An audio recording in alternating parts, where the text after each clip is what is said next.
Good morning, respected members, and hello, dear students. Hi, this is CA Pratik. I welcome you all to my YouTube channel, GST and Customs Act Fun Learning. Today's topic is GSTR 9, Annual Return of GST. ये मुझे comment section में काफी लोगों ने बताया था कि इस पे lecture लेना है. So that's why I'm taking this lecture, GSTR 9, Annual Return. Now listen, this is very big topic, so I've divided into two lectures. This lecture, we are just going to discuss outward supplies. How we are going to disclose outward supply in GSTR 9, ये हम पूरा discuss करेंगे in this lecture.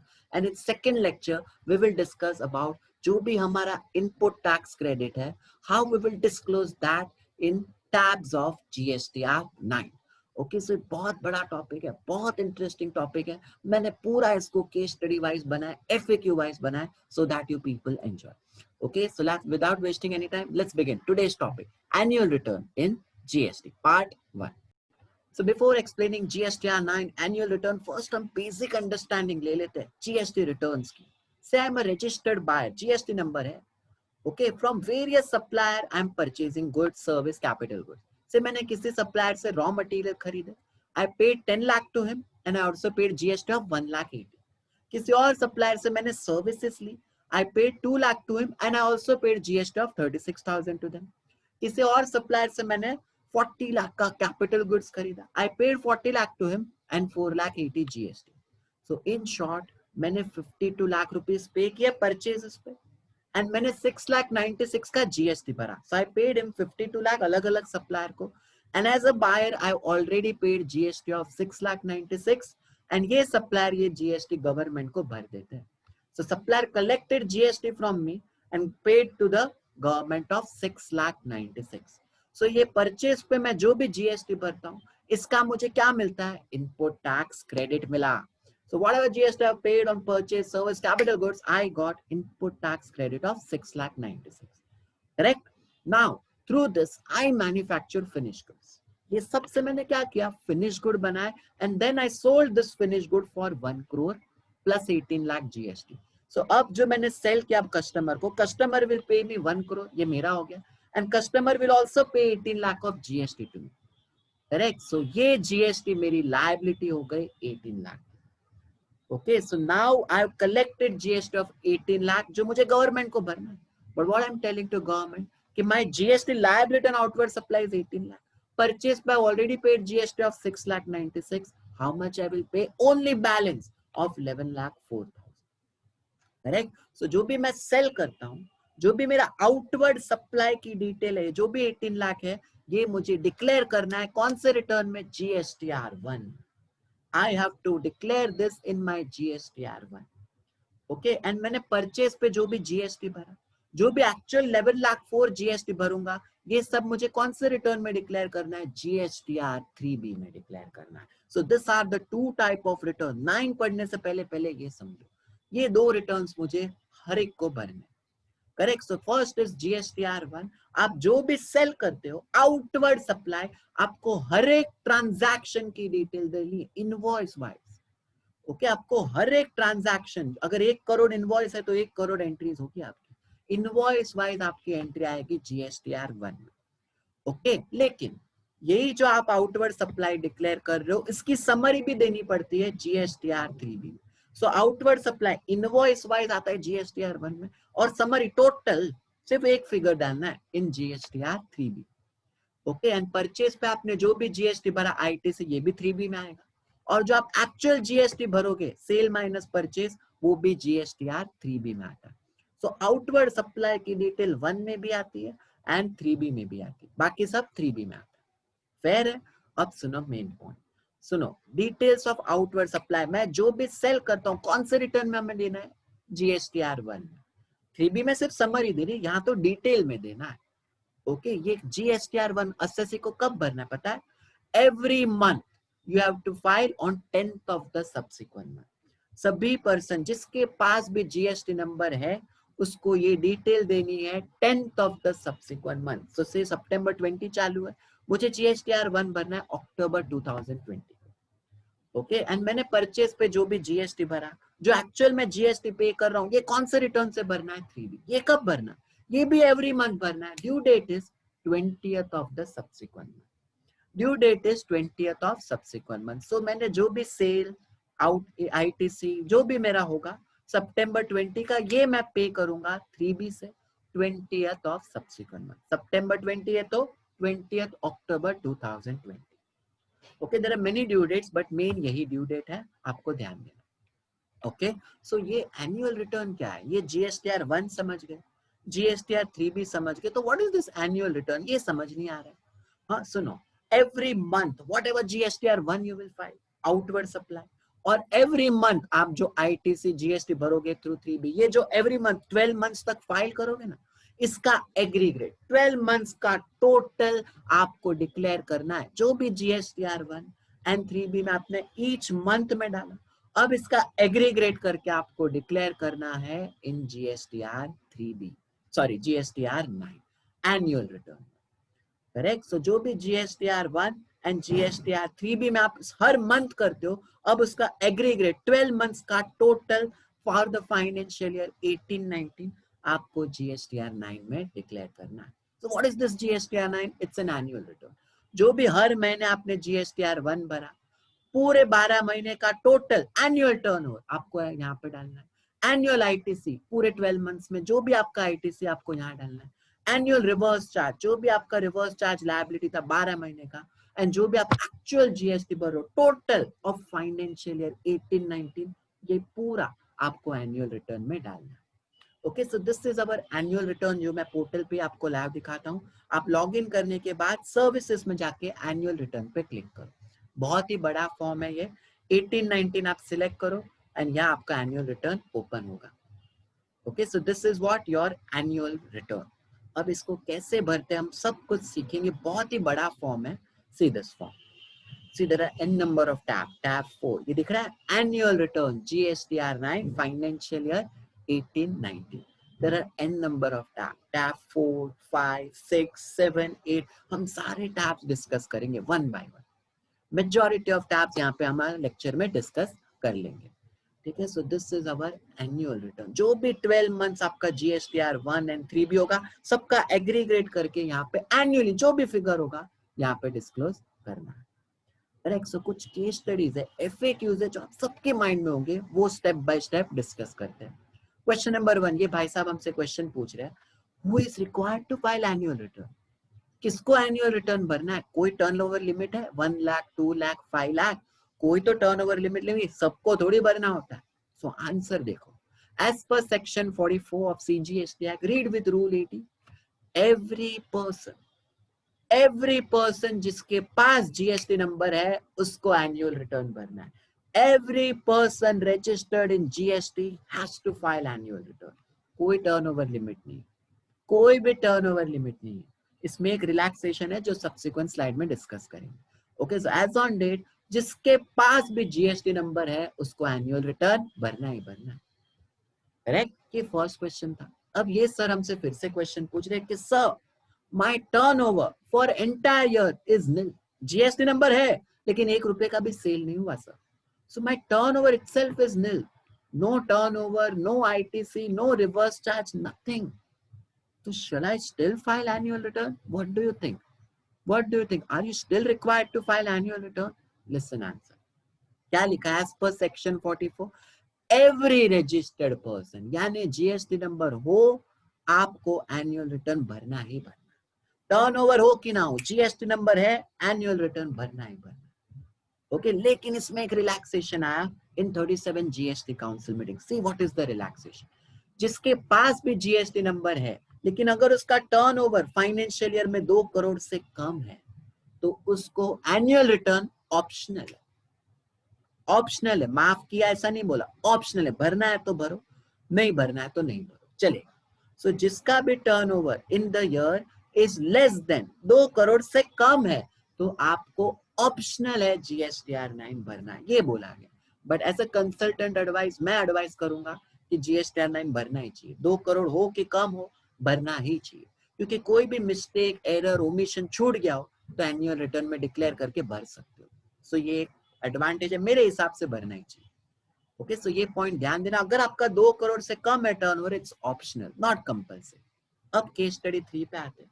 ये दोनों हमसे advice मांग रहे हैं।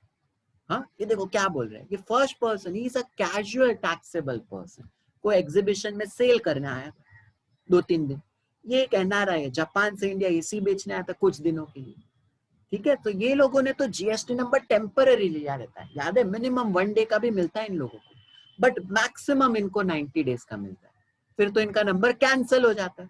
सो क्या इनको भी एनुअल रिटर्न भरना है? 90 डेज का तो नंबर मिला, फिर तो नंबर ही कैंसिल हो जाएगा, क्या इनको भी एनुअल रिटर्न भरना है? सी क्या लिखा है, पहले एक्ट में लिखा है every registered person, every registered person जिसके पास भी जीएसटी नंबर था उसको एनुअल रिटर्न भरना है, लेकिन एक एक्सेप्शन दिया है, ये सुन, every registered person except casual taxable person, except non-resident taxable person, except composition scheme dealer and except input service distributor. So अगर आप ये 4 कैटेगरी में हो आपको एनुअल रिटर्न नहीं भरना।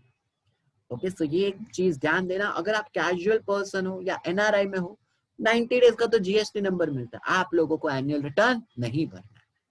ओके, चलो नेक्स्ट पॉइंट, ये एक अच्छा क्वेरी पूछ रहा है कि सर आई वाज रजिस्टर्ड, मेरे पास जीएसटी नंबर था, ठीक है, लेकिन मैंने जुलाई 18 में कैंसिल कर दिया, सो मेरा नंबर अप्रैल 18 से जुलाई 18 ही था, क्या मुझे एनुअल रिटर्न भरना है 18-19 का कि जरूरत नहीं? व्हाट डू यू थिंक, क्या भरना पड़ेगा? सी एक्ट में क्या लिखा है, sir you have cancelled it in July 18, कब कैंसिल किया है? In the month of July 18, am I right? तो आपका जीएसटी नंबर अप्रैल 18 से जुलाई 18 तो अलाइव था, 3 to 4 मंथ, आपको भी एनुअल रिटर्न भरना है फॉर दैट पीरियड। आपका टर्नओवर अप्रैल 18 से जुलाई 18 में जो भी टर्नओवर है, अप्रैल 18 से जुलाई 18 में जो भी आईटीसी है, वो सब कुछ 4 महीने का टोटल आपको एनुअल रिटर्न भरना पड़ेगा, ठीक है। जीएसटी पोर्टल आपका भले ही नंबर कैंसिल हो गया तो भी जीएसटी पोर्टल आपको अलाउ करता है to file annual return, but don't disclose पूरे 12 मंथ्स का, 4 महीने तक नंबर था तो उतना ही टोटल करके डिस्क्लोज करना, पोर्टल अलाउ करता है। केस स्टडी 5, ये सर हमसे क्वेश्चन पूछ रहे हैं कि sir I am registered in GST act, मैंने जीएसटी एनुअल रिटर्न भर दिया, तो फिर क्या पूछ रहा है? तो बट कुछ मिस्टेक मिली, कुछ एरर मिला, कुछ ओमिशन मिला, अपलोड करने के बाद आंख खुली कि कुछ गलती हो गई, can you revise GSTR 9? What do you think? GSTR 9 once filed can never ever be revised, upload हो गया तो खत्म, रिवाइज भी नहीं कर सकते, अमेंडमेंट मॉडिफिकेशन कुछ भी नहीं कर सकते, कुछ भी नहीं कर सकते, एक बार अपलोड हो गया तो हो गया, मैटर होगा। सो प्लीज जीएसटीआर 9 में बहुत केयरफुल रहना, मिस्टेक इज अ क्राइम। हाँ, किसी किसी पर्सन को जीएसटीआर 9 सी ऑडिट एप्लीकेबल होगा, जिसका भी टर्नओवर 5 करोड़ के ऊपर है, तो वो लोग वहां 9 सी में रेक्टिफाई कर सकते हैं, बाकी कुछ फैसिलिटी नहीं। तो ये 9 बहुत ही ध्यान देना। नेक्स्ट, ये सर हमसे क्वेश्चन पूछ रहे हैं कि ये महाराष्ट्र में भी रजिस्टर्ड थे, महाराष्ट्र में भी जीएसटी नंबर था एंड दिल्ली में भी जीएसटी नंबर था, दो अलग जीएसटी नंबर थे, डिस्टिंक्ट पर्सन थे, he was distinct person as per section 25, ठीक है, स्टेट अलग था तो दो अलग नंबर थे। ये क्वेश्चन पूछ रहा है कि मेरा महाराष्ट्र में अलग जीएसटी नंबर, दिल्ली में अलग जीएसटी नंबर, क्या मुझे एनुअल रिटर्न महाराष्ट्र का अलग भरना है, दिल्ली का अलग भरना है, हर स्टेट का अलग अलग भरना है, कि एक सिंगल भर दूं पूरे स्टेट, पूरे कंट्री का एक? What do you think? C act क्या बोलता है, डिस्टिंक्ट पर्सन मतलब आप सेपरेट पर्सन हो in the eyes of GST. जब आपके पास दो जीएसटी नंबर है मतलब जीएसटी की आंखों में आप दो अलग पर्सन। सो सिंस आपका महाराष्ट्र में अलग जीएसटी नंबर है, दिल्ली में अलग जीएसटी नंबर है, आपको दोनों स्टेट का अलग अलग अलग जीएसटी रिटर्न एनुअल भरना है। So this is bad point, but क्या करें, जैसे Ratan Tata sir, SBI, Bank of Baroda, ये तो हर स्टेट में रजिस्टर्ड होगी, तो इनको हर स्टेट का अलग अलग जीएसटीआर 9 भरना है, एक सिंगल नहीं भरना। नेक्स्ट क्वेश्चन पूछ रहे हैं कि सर ये एनुअल रिटर्न बोल तो रहे हो, तो ड्यू डेट क्या है? What is the due date of annual return? और एक और क्वेश्चन पूछ रहा है, क्या डेट एक्सटेंड होगी? तो दोनों क्वेश्चन पूछ लिया। सो देखो ड्यू डेट क्या है, कौन सा हम एनुअल रिटर्न डिस्कस कर रहे हैं, financial year 18-19, am I right?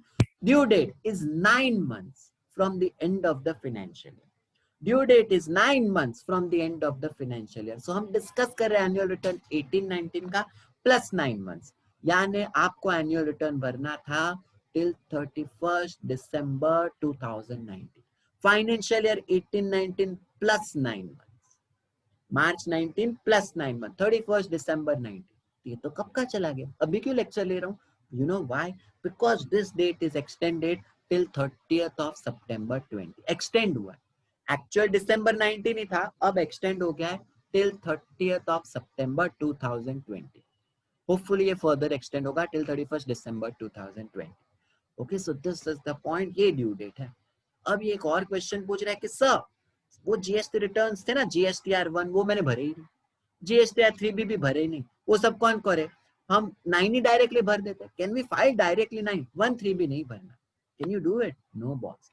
Unless you file GSTR1 each month, unless you file GSTR3 भी each month, जब तक वो नहीं किया, you cannot file annual return. Portal will not allow. So पहले GSTR1 12 months के भरो, GSTR3 भी 12 months के भरो, then only you can file GSTR9. Clear? Next case study ये पूछ रहा है कि sir every month GSTR1 3B या this is too much work. ऊपर से you are adding this GSTR9 annual return. हाँ, ये डबल टास्क है. Don't you think this is double work? So दोनों क्या बोला, एक्ट ने क्या बोला, जो भी डिटेल आप GSTR1 में डालोगे, जो भी डिटेल आप GSTR3B में डालोगे, ये सारा डिटेल ऑटो पॉपुलेट हो जाता है GSTR9 में. सो अगर आपका 1 भी करेक्ट है GSTR1 और आपका GSTR3B भी करेक्ट है, तो सब कुछ ऑटो पॉपुलेट होगा इन GSTR9. आपको बस चेक करके अपलोड करना.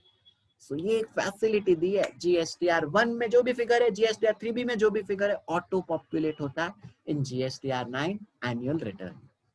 ओके, अब एक केस स्टडी सुनो. सुनो क्या बोला. GSTR1 एंड GSTR3B में मैंने टर्नओवर दिखा है 1 करोड़. 1 में भी तो टर्नओवर आता है, 3B में भी समरी आता है. सो GSTR1 एंड 3B में मैंने टर्नओवर दिखा दिया 1 करोड़. ठीक है, यही ऑटो पॉपुलेट हो गया 1 करोड़ GSTR9. लेकिन जब ऑडिटर ने मेरे बुक्स ऑफ अकाउंट्स चेक किए ना, जो टैली सॉफ्टवेयर है, सैप है, उसमें मालूम पड़ा, ऑडिटर बोल रहा है कि सर एक्चुअल टर्नओवर तो 1.2 करोड़ था. यार ये तो गड़बड़ हो गई. ऑटो पॉपुलेट हुआ है 1 करोड़ और एक्चुअल में हुआ है 1.2. क्या मैं रेक्टिफाई कर सकता हूँ ऑटो पॉपुलेट फिगर? अपलोड नहीं हुआ, बट जो भी ऑटो पॉपुलेटेड फिगर है एनुअल रिटर्न में, कहना रेक्टिफाई कि नहीं कर सकता? सुनो क्या बोला. GSTR9 में auto populated figures can be amended. ये सिर्फ एक फैसिलिटी है, ऑटो पॉपुलेशन, आप उसको चेंज कर सकते हो. So GSTR9 is a unique opportunity to pay GST. जो भी आपका छूट गया था 20 लाख का सेल, आप वो डिक्लेयर करो और पे कर सकते हो. आपकी कोई भी एरर, ओमिशन, मिस्टेक, जो भी आपकी मिस्टेक हुई थी 1 में GSTR1 एंड जो भी आपकी मिस्टेक हुई थी GSTR3B में, वो आप अमेंड कर सकते हो, ऐड कर सकते हो, ओमिशन रेक्टिफाई कर सकते हो. It's a unique opportunity to pay GST. Correct? या मैं कुछ स्माइल दे रहा हूँ विकेट, उसका कुछ रीजन है जो मैं बताऊंगा नेक्स्ट स्लाइड में. ओके, सो उतना क्लियर. अब देखो नेक्स्ट पॉइंट. सुनो, यहाँ पे क्या हुआ था, मैंने GSTR3B में ITC परचेज पे GST भरा, वो तो सिर्फ GSTR3B में ही आता है. सो मेरा इनपुट टैक्स क्रेडिट मैंने एक्चुअली लिया 80 लाख. ये 80 लाख ऑटो पॉपुलेट हो गया GSTR9 में. Very good. लेकिन जब ऑडिटर ने बुक्स वेरीफाई किए, टैली एंड ऑल, तो बोला कि ITC सर 50 लाख ही एलिजिबल था, 30 लाख का मैंने एक्सेस ITC ले लिया है. Now what? Now what? Can I amend? Can I reverse the ITC of 30 lakhs? जो एक्सेस लिया, क्या मैं रिवर्स कर सकता हूँ? कोई सॉल्यूशन है? सुनो क्या solution. Yes, auto populate is just a facility, you can amend it. So जो भी 30 लाख का एक्सेस ITC था, I can reverse that and pay. So जो भी 30 लाख का ITC था, मैं रिवर्स कर दूंगा and मैं पे कर दूंगा with interest. So GSTR9 is an opportunity to pay GST. Correct. So ये 30 लाख मैं पे कर दूंगा विद इंटरेस्ट, रिवर्स कर देंगे ITC. ओके, अब आता है ये देखो पॉइंट, ऑटो पॉपुलेटेड फिगर जो भी 9 में अमेंड कर सकते हो. It's an opportunity to pay GST. कोई भी आपकी एरर, ओमिशन, मिस्टेक हुई है GSTR9 में, वो चेंज कर सकते हो. ठीक है, आपका जो भी GSTR9 में टर्नओवर ITC है, वो सेम होना चाहिए, must match with your books of accounts. ये चीज ध्यान रखो, आपका GSTR9 में जो भी टर्नओवर है, जो भी ITC है, must match with your books of account. ठीक है, दोनों का P&L, profit and loss, ITC, सब कुछ मैच होना ही चाहिए, कोई डिफरेंस नहीं आना चाहिए. ये चीज ध्यान रखना. ये अपॉर्चुनिटी दी है कि जो भी मिस्टेक हुई है रेक्टिफाई कर लो. हाँ, कुछ accounting standards, valuation, GST standards, वो जो भी फर्क है वो 9C में आएगा, वो ही फर्क रहेगा। सिर्फ रिकंसिलिएशन का फर्क 9C में आना चाहिए, बाकी 9 परफेक्टली मैच होना चाहिए with books of account. Okay, अब देखो गड़बड़ क्या हुई थी ये सर में। इन्होंने क्या था 3B में आईटीसी लिया था 1 करोड़, वही ऑटो पॉपुलेट हुआ 1 करोड़ इन 9। लेकिन ऑडिटर ने वेरीफाई किया कि क्या किया सर, आपका एलिजिबल तो 1.2 करोड़ था, 20 लाख का आईटीसी छूट गया। Can you avail this 20 lakh का आईटीसी इन जीएसटीआर 9? अभी जो 18-19 का आप जीएसटी ऑडिट कर रहे हो उसमें कुछ मालूम पड़ा कि छूट गया, क्या आप ले सकते हो? What do you think? See क्या बोला है, GSTR 9 annual return is an opportunity to pay GST. सिर्फ पे कर सकते हो, ये जो भी 20 लाख का आईटीसी है, you can not avail that ITC of 20 lakh in 9। ये जो भी 20 लाख का आईटीसी था उसको पीएनएल में डेबिट कर दो, you can not avail that ITC, भूल जाओ, you can not avail that ITC. So ये point, that's why I was smiling, you can not avail ITC through GSTR 9, आप नहीं कर सकते, पोर्टल अलाउ नहीं करेगा। क्लियर? सो ये चीज ध्यान दो। सिमिलरली सपोज मैंने जीएसटीआर 1 3B में से आउटवर्ड सप्लाई था मेरा, दोनों में आता है 1 एंड 3B में, मेरी लायबिलिटी थी 10 लाख, ये मैंने भर दिया एंड ये ऑटो पॉपुलेट हो गया जीएसटीआर 9। लेकिन ऑडिटर ने बुक्स वेरीफाई किया कि क्या किया सर, आपका सेल तो कम था, जीएसटी सिर्फ 8 लाख भरना था, क्या 2 लाख का आप रिफंड क्लेम कर सकते हो? एक्सेस भर दिया, can you claim? Listen what is the answer, GSTR 9 is an opportunity to pay GST. जो भी आपका एक्सेस था, you can not claim refund. Excess amount 2 lakh आप डेबिट कर दो in your profit and loss account में, आपको नहीं मिलेगा, नहीं मिलेगा थ्रू जीएसटीआर 9। ओके, सो ये सारे इनिशियल केस स्टडीज थी, जस्ट ट्रेलर दिया मैंने आपको जीएसटीआर 9 का। आई होप आपको समझा हो ये पूरा point. Now I will discuss each tab of GSTR 9। ठीक है, सो ये हमारा फर्स्ट पॉइंट था, initial stage of GSTR. Now let us understand tab wise, एक एक टैब समझते हैं GSTR 9। First we are going to understand tab 4 of GSTR 9। ये क्या है, देखो ध्यान से पढ़ो क्या लिखा है, supplies on which GST is payable, यानी I am selling, outward supply है जिसपे सेलर को जीएसटी गवर्नमेंट को पे करना है, ये सारी डिटेल्स आएगी टैब 4 में। So whatever GST liability is there of supplier for entire, that will come in tab 4. Okay, so ये कौन से पॉइंट्स है ये समझते हैं। ये देखो टैब 4, जो भी जीएसटी लायबिलिटी है मेरी सेलर की, सप्लायर की, कौन से ट्रांजैक्शंस आते हैं जीएसटीआर 9 में, टैब 4 में? व्हाट आर द ट्रांजैक्शन जिस पे जीएसटी लायबिलिटी अट्रैक्ट होती है, कौन से हैं, ये पहले हम समझते हैं, then we will understand tab number 4। So first point ध्यान से सुनो, जीएसटी लायबिलिटी सप्लायर के पॉइंट ऑफ व्यू से आई एम अ सेलर, मैं गुड्स सेल कर रहा हूं, मैं सेलर हूं, मेरे पास जीएसटी नंबर है, मैं किसी ऐसे पर्सन को गुड्स बेच रहा हूं जिसके पास भी जीएसटी नंबर है, so we both are registered. इसको पता है क्या बोलते हैं, कि देखो मैंने ऐसे पर्सन को गुड्स बेचे, इसको बोलते हैं B2B supply, business to business, मेरे पास भी जीएसटी नंबर, जिसको मैंने गुड्स बेचे उसके पास भी GST number, B2B supply.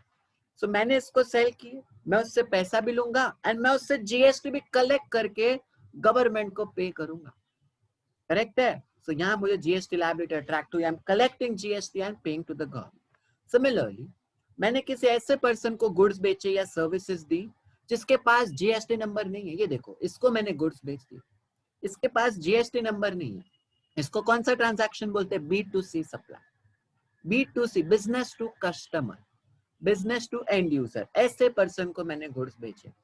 Okay, अब इससे भी मैं रेवेन्यू भी कलेक्ट करूंगा एंड जीएसटी भी इससे कलेक्ट करके गवर्नमेंट को पे करूंगा।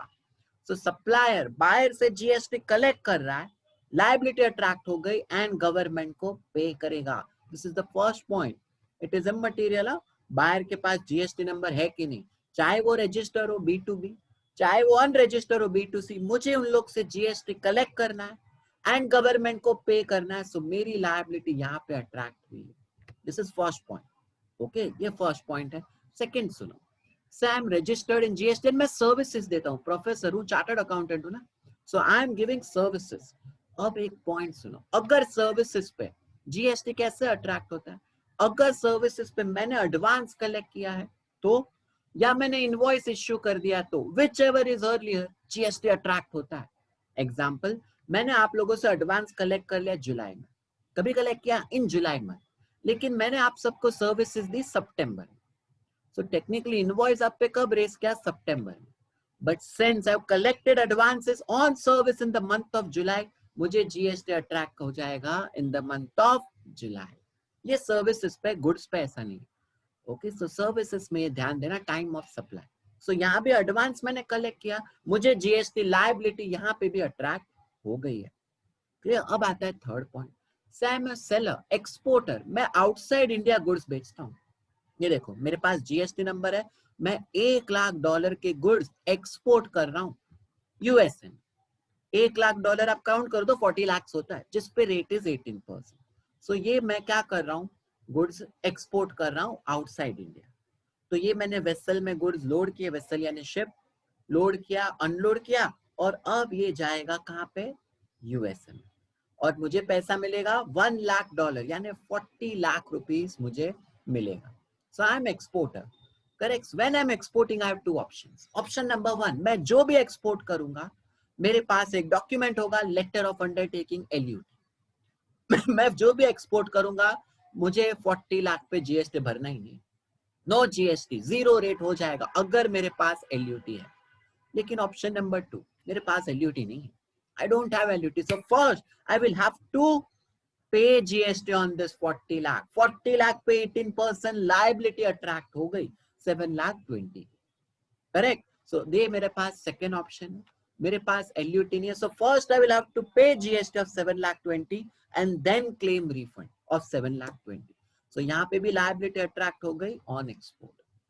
So this is third point. अब आता है fourth point, SEZ. इंडिया का ही टेरिटरी है, ये एक्सपोर्ट नहीं है, स्पेशल इकोनॉमिक जोन। ओके, ये इंडिया में ही होते हैं, बट इसको गवर्नमेंट ने स्पेसिफिक कैटेगरी दी है, special economic zone.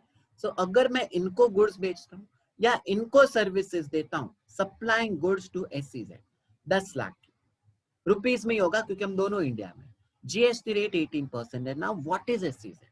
Jawaharlal Nehru Port in Greater Mumbai is one of the most important trusts under the Sagarmala program. It is the gateway to the industrial corridors of Mumbai, Pune, Nashik, Aurangabad and over half of Indian hinterlands. JNPT has consistently been the #1 container handling port in India with a historic hallmark of annual cargo handling capacity of 4.5 million TEUs. The world Jawaharlal Nehru Port itself. Going forward, Jawaharlal Nehru Port Trust aims at doubling its capacity to 10 million TEUs by 2022 with its upcoming 4th container terminal of 2.2 kilometer quay length operated by Port of Singapore Authority. Further, तो ये होता है special economic zone, India में ही होता है, but जिनको government ने बहुत बेनिफिट दिए, बिकॉज ये लोग का काम होता है मेजर टू एक्सपोर्ट, ये लोग मेजर एक्सपोर्ट ही करते हैं। ओके, सो इनको गवर्नमेंट ने एडिशनल बेनिफिट दिया है। देखा कहाँ पे था?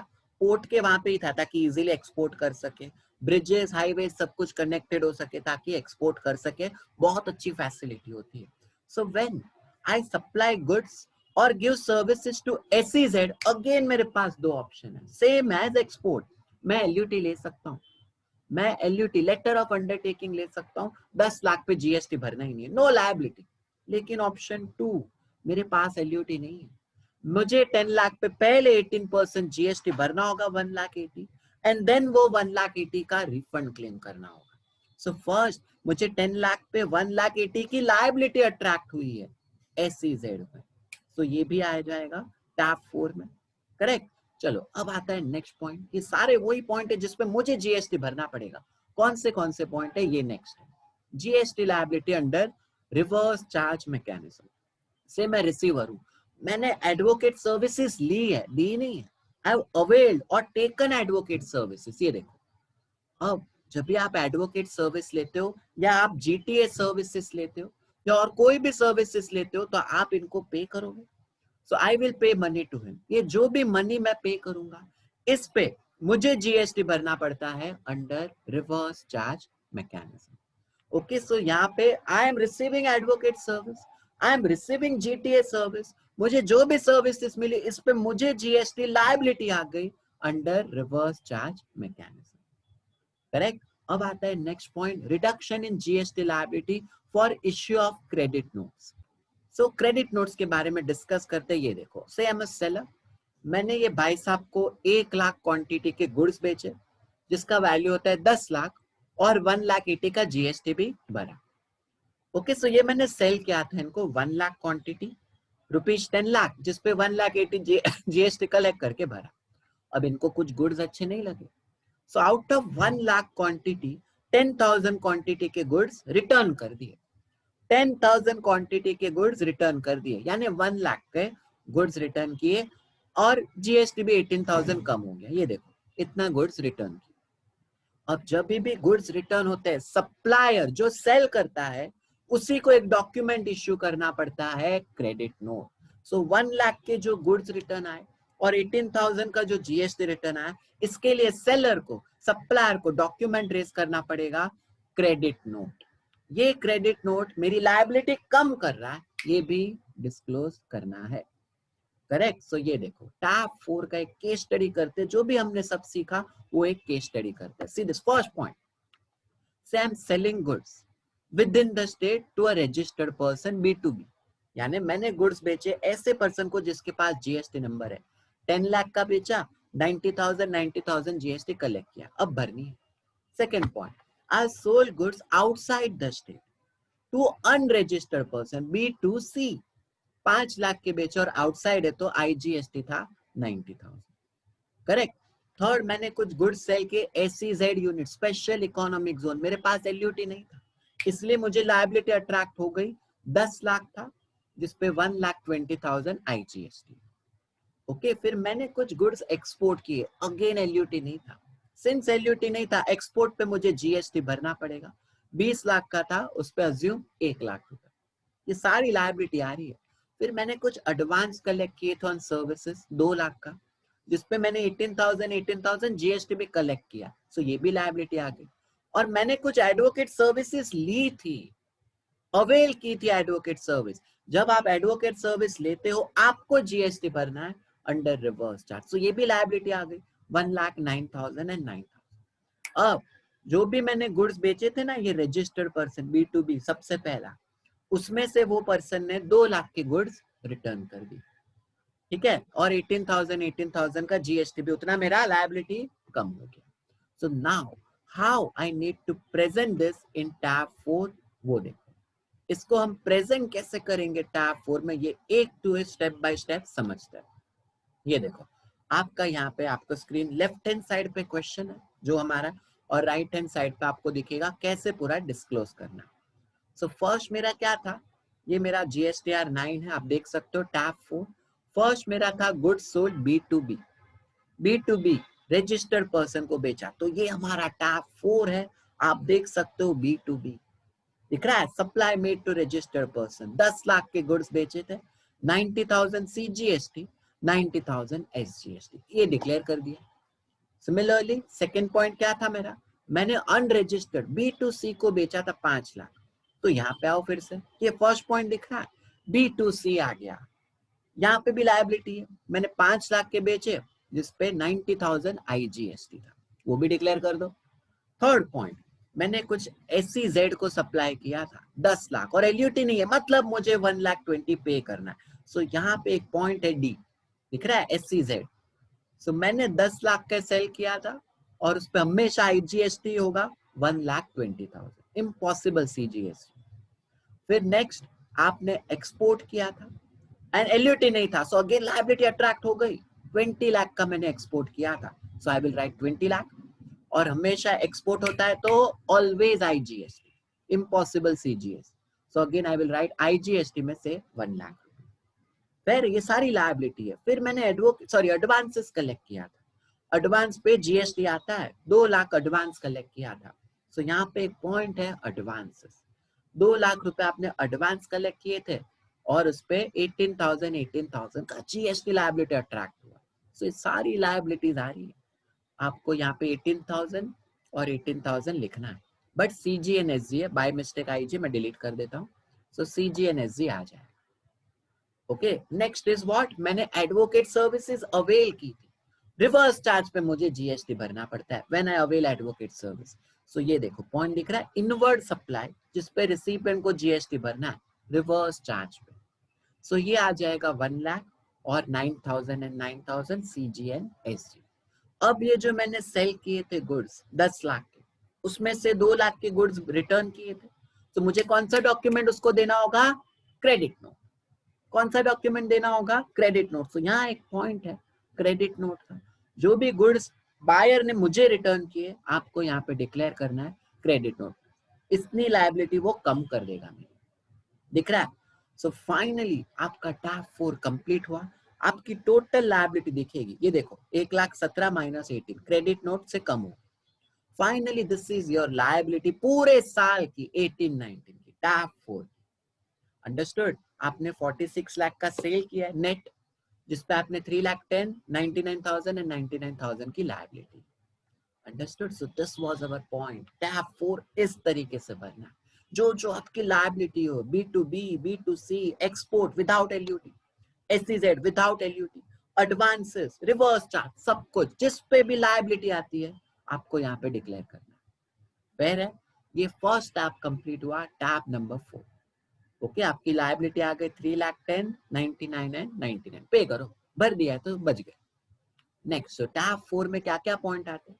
सप्लाई B2B को मैंने बेचा, बायर के पास GST नंबर है, टैब 4 में आ जाएगा. B2C बायर के पास नहीं है नंबर, तो भी लायबिलिटी तो मेरी है, मुझे GST टैब 4 में आ जाएगा. एक्सपोर्ट LUT नहीं है, टैब 4 में लायबिलिटी है. SEZ LUT नहीं है, लायबिलिटी आ गई टैब 4. एडवांस आप कलेक्ट कर रहे हो जिसपे GST अट्रैक्ट हो गया टैब 4. एंड अगर आप ऐसी सर्विस ले रहे हो जिसपे मुझे GST भरना है रिवर्स चार्ज पे, लायबिलिटी आ गई tab 4. And debit and credit note से आपकी लायबिलिटी कम हो सकती है या बढ़ सकती है according. So this is all the point of tab number 4. Is it okay? ये फर्स्ट टैब कंप्लीट हुआ. Now let's move to next tab, tab number 5. 4 क्या था, supplies on which GST liability is attracted. Tab number 5 is what, supplies on which GST is not payable. माफ है पूरा GST. Cell कर रहा हूं but GST नहीं है, सर्विस दे रहा हूं आउटवर्ड है बट GST नहीं आएगा. ओके, सो ये कौन से है ये सुनते. टैब 5 में supplies on which GST is not payable. यार ये कौन से है, which are the items, what are the transactions जिस पे GST नहीं लगता. सो मैं आपको अलग अलग कैटेगरीज दिखाता हूँ सप्लाईज की, ध्यान से सुनना, जिस पे GST अट्रैक्ट नहीं होता है. First is nil rated supply. Have you heard this concept. जैसे 5% कैसे GST रेट है, 12% is GST rate, 18% is GST rate, 28% is GST. वैसे एक रेट है nil rate. If you sell fruits, if you sell vegetables, cereals, ये सब necessary product है. Government ने इसको क्लासिफाई किया है एज नील रेटेड. आप कितना भी बेचो, 1 करोड़ 2 करोड़ 100 करोड़, GST नहीं लगेगा because it is nil rated. Correct. तो supplies on which tax is not payable. Second, non GST supply. Non GST यानी इस पे आज भी पुराने टैक्सेस अलाइव है, इस पे आज भी पुराने टैक्सेस अलाइव है. जैसे पेट्रोल डीजल, इस पे आज भी एक्साइज ड्यूटी लगता है, वैल्यू एडेड टैक्स लगता है. GST अब तक नहीं आया, फ्यूचर में आएगा, कब आएगा पता नहीं. सो ये है नॉन GST सप्लाई. सो मैं कितना भी पेट्रोल सेल करूं, GST तो आ ही नहीं सकता, नॉन GST. थर्ड, एक्सपोर्ट कर रहा हूं लेकिन मेरे पास LUT है, ऑप्शन 1. मैं एक्सपोर्ट कर रहा हूं विथ LUT. सो 1 करोड़ का करूं, 1 लाख करोड़ का करूं, कितना भी एक्सपोर्ट करूं, GST नहीं आएगा because I have LUT. Correct. फिर फोर्थ पॉइंट, मैं SEZ को दे रहा हूं with LUT, special economic zone, दोनों इंडिया में ही है लेकिन उसको बेनिफिट्स दिया है बिकॉज उनका काम है एक्सपोर्ट करना. So now I am supplying to SEZ unit. LUT है, मैं उनको 1 करोड़ का बेचूं, 100 करोड़ का बेचूं कि 5 लाख करोड़ का बेचूं, सिंस आई हैव LUT, मैं कितना भी सेल करूं, no GST. Supplies tax is not payable. Next, exempt supply. ये क्या है, नील रेटेड एक है ना, no this is not exempt. मतलब इसके सामने कोई रेट ही नहीं है, जीरो भी नहीं. एग्जम्प्ट है. ये कौन से पता है, school fees. School fees, you pay your children fees, जो भी स्कूल फीस कलेक्ट करता है, they can not collect GST because school fees पे GST is exempt. Similarly hospital fees, you pay hospital की फीस, हॉस्पिटल वाले आपसे GST collect नहीं करेंगे because it is exempt. So what is difference between nil and exempt? Nil मतलब rate is zero, rate nil है, nil. इसमें तो rate ही नहीं है, गवर्नमेंट ने इसको एग्जम्प्ट रखा. Okay, and there is one known as non taxable supply. जैसे आप लैंड बेच दो, शेड्यूल 3 करके एक पॉइंट है जीएसटी में, वो जैसे आप लैंड बेच दो, सैलरी अर्न करो, ये सब पे जीएसटी नहीं लगता. This is neither goods nor services. Correct. And last, supplies on which recipient is required to pay GST under reverse charge. यार ये क्या है पता है? Suppose I am an advocate, I am giving service to all of you. You shall pay GST under reverse charge. So मेरे लिए तो exempt हो गया. I repeat, I am a GTA. मैं आपको ट्रांसपोर्टेशन की सर्विस दे रहा हूँ. You all will pay GST under reverse charge. So for GTA ये सारी exempt हो जाती है. For GTA he is not collecting GST. For GTA, for advocate, वो लोग जो भी earn करे exempt count होता है. ओके, सो ये पॉइंट था. ये आता है पूरा टैब 5 में, supplies on which tax is not payable. Okay, so इसका एक केस स्टडी करते हैं, ध्यान से सुनो. How to fill tab 5. Say I have sold exempt goods और सर्विसेज, जैसे school fees be 20 lakhs, exempt है, so no question of GST. I have sold some petrol, diesel, alcohol, ये all non taxable, non GST supply. So ये मैंने 5 लाख के बेचे, correct, no GST. I have exported good with LUT, यानी no GST, 1 lakh. I have supplied goods to SEZ with LUT, again LUT है, मैं कितना भी सप्लाई करूं no GST, 3 lakh rupees. Next, मैंने GTA सर्विसेज दी है, इस पे रिसिपिएंट जीएसटी भरेगा under reverse charge, GTA will not pay. So for GTA this is exempt, 1 lakh. And I have supplied some nil rated goods or services, जैसे fruits, vegetable, 8 lakh. So my total turnover is 38 lakh. So how to present this in GSTR 9 tab 5, वो देखते हैं. See this. This is your tab 5 of GSTR 9. Left hand side is question, right hand side you will answer. Okay, so ये हमारा tab 5 है. पहले मैंने exempt goods बेचे थे, आओ टैब 5. ठीक है, supplies on which tax is not payable, दिख रहा है, tax is not payable, tab number 5. सो ये आ जाते हैं हम उस पर. मैंने एग्जाम गुड्स बेचे, so there is one category exempt, 20 lakh के बेचे, करेक्ट, 20 लाख के सेल के. सो डी पॉइंट देखो एग्जाम, वहां पे I will write 20 lakh rupees exempt, correct, tax is not payable. फिर सेकंड पॉइंट क्या था हमारा, petrol, diesel, alcohol, non taxable, non GST supply, जो भी हो, आपको दिख रहा है नॉन जीएसटी, वहां पे आपको डालना है 5 लाख रुपए. ठीक है. थर्ड, मैंने एक्सपोर्ट किया था with LUT, 1 lakh rupees. Okay, तो यहाँ पे फर्स्ट है export, zero rated without the payment of tax, 1 lakh. अगर जीएसटी भरा होता तो टैब 4 में आता. फिर नेक्स्ट, मैंने एससीजेड को दिया है विदाउट द पेमेंट, एलयूटी था 3 लाख रुपए. सो बी पॉइंट देखो, supply to SEZ without the payment of GST, so tab 5 में आ जाएगा 3 लाख रुपीस. फिर मैंने जीटीए सर्विस दी और सामने वाला जीएसटी भरेगा under reverse charge, 1 lakh rupees. So C point देखो, supplies on which recipient is paying GST, so ये आ जाएगा 1 लाख रुपए, यहाँ पे आप लिख सकते हो. फिर नेक्स्ट पॉइंट क्या है, हमने नेक्स्ट पॉइंट था हमारा नील रेटेड गुड्स बेचे 8 लाख रुपीस के, nil rated, fruits, vegetables, cereals, anything. So यहाँ पे ई पॉइंट है, 8 लाख रुपीस वहां पे लिखना है. So this is how you classify. Total 38 lakh, आपका भी आ गया 38 lakh. Understood. So this is how you need to fill tab 5. Easy. So ये 4 और 5 में फर्क है. 4 यानी जिसपे जीएसटी भरना है, 5 यानी एग्जाम नील, जीएसटी नहीं भरना. Correct. So this was our tab 4 and 5 of annual return. ये सब मैं आउटवर्ड सप्लाई की डिटेल्स के बारे में आ रहा है. मैं सेल कर रहा हूँ टैब 4 में, जिस पे जीएसटी आ रहा है सेल पे, वो टैब 4 में. जो भी मैं सेल कर रहा हूँ जिस पे जीएसटी माफ है, वो टैब 5. अब आता है नेक्स्ट पॉइंट, टैब 10, 11, 12, वो जब मैं सिखाता हूँ. से टैब 10, सीधा 10 पे आया हूँ क्योंकि उसमें आउटवर्ड सप्लाई की डिटेल्स है. कैसे है ये सुनो. से मैंने गुड्स सेल किए दिसंबर 2018 में, 1 लाख प्लस 5% जीएसटी के गुड्स बेचे थे. But what happened, you know, in GSTR 1 में बुक करना भूल गया. Oh god. And even in GSTR 3B में मैं ये सब बुक करना भूल गया. I have forgotten. 1 में भी नहीं डाला, 3B में भी एंट्री करना भूल गया. अब क्या करूं, हाँ. एरर मुझे कब मिला? अगस्त 2019. When did I identify the error? In August 2019. Do I have an option? क्या मैं कर सकता हूं कुछ? सुनो क्या लिखा है इन जीएसटी में. अगर फाइनेंशियल ईयर 18-19 का इनवॉइस है, आई रिपीट, अगर इनवॉइस फाइनेंशियल ईयर 18-19 का है, आप ये बुक कर सकते हो till 6 month from the end of the financial year. I repeat, invoice जिस साल फाइनेंशियल ईयर का है, आप उसको बुक कर सकते हो till 6 month from the end of financial year. यानी मैं भूल गया हूं, still I can incorporate this till सितंबर 2019 के जीएसटीआर 1 एंड 3B.